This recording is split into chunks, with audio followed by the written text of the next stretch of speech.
Good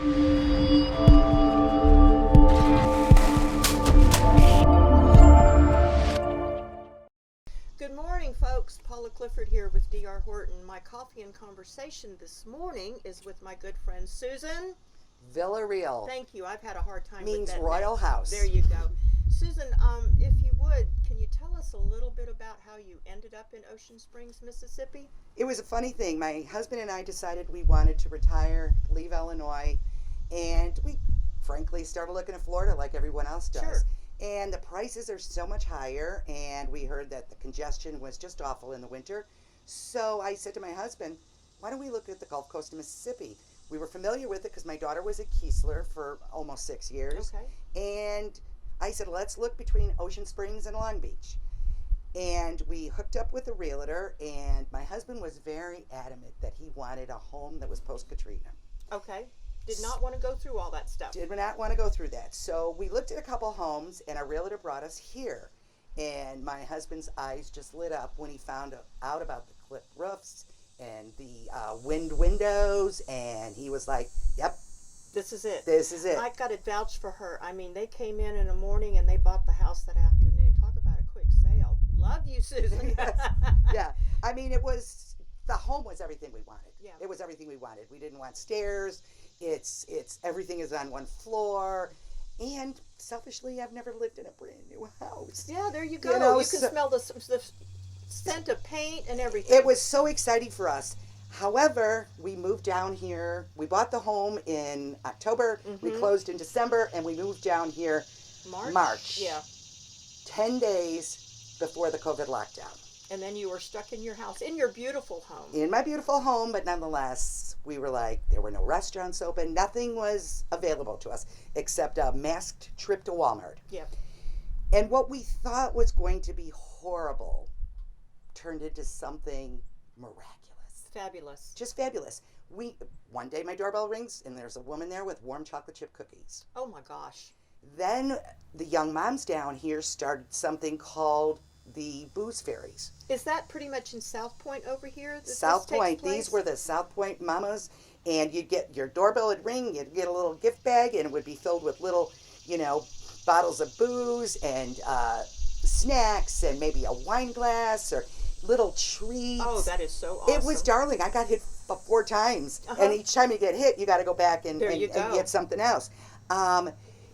We met people, social distancing, that just started walking. People just wanted to get out of their houses. And we made so many friends. So one day I said, you know what? I'm going to have a red cup party. My husband's like, what are you talking about? I says, I'm going to tell all these moms, come over with your favorite drink and a red cup, and we'll all congregate out here. We can social distance. And I had about 20 people show up. They came at 7, and the last one left at 1:30 in the morning. Wow. And some of the ones that were kind of upset because they had to work, I said, okay, we'll do one on Saturday. We'll do Bloody Marys and mimosas. Well, they came at 10, and at 3, I said, call your husbands and have them come over. Yeah. And the husbands came over, and they stayed till 6:30. Oh, wow. And that's the community here. That is the community. First of all, my house got designated the party house. Of course. But, you're Susan. yeah. But what happened was when the first hurricane was going to come, people knowing we were from the north and used to snowstorms and not hurricanes, everybody rallied around us. Now, we'd already had boards cut for our windows because of the trees back here and, flying things. We decided to board up back here. But one neighbor called and said, hey, y'all, I'm at the sandbag place. How many do you need? How many do you need? How many do you need? And came to our house with sandbags. And then we would get the phone call. How y'all doing? Is everything okay at your house? Do you need anything? And that's how the people are here in South Point. You can make it what you want. Well, Susan, you're, you're sort of the kind of person that's already here before you actually got here, because your personality fits right in with everything. And I got to tell you something, guys.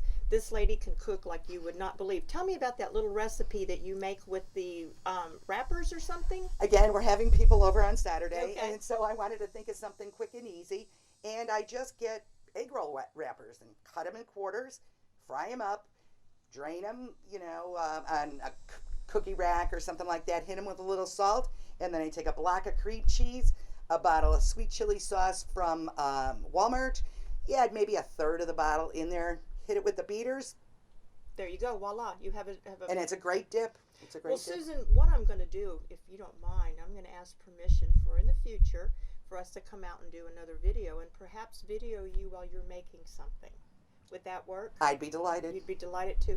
Anyway, guys, I really appreciate you, Susan, for coming over you. and letting me visit with you. I'm so and glad to see you. I haven't yes, seen you in such a I long know. time. You've By been the up. way, I'm back at South Point, guys. Yeah, you've been west of us. Yes, ma'am. But anyway, I appreciate your time and effort in this. And this lady is awesome.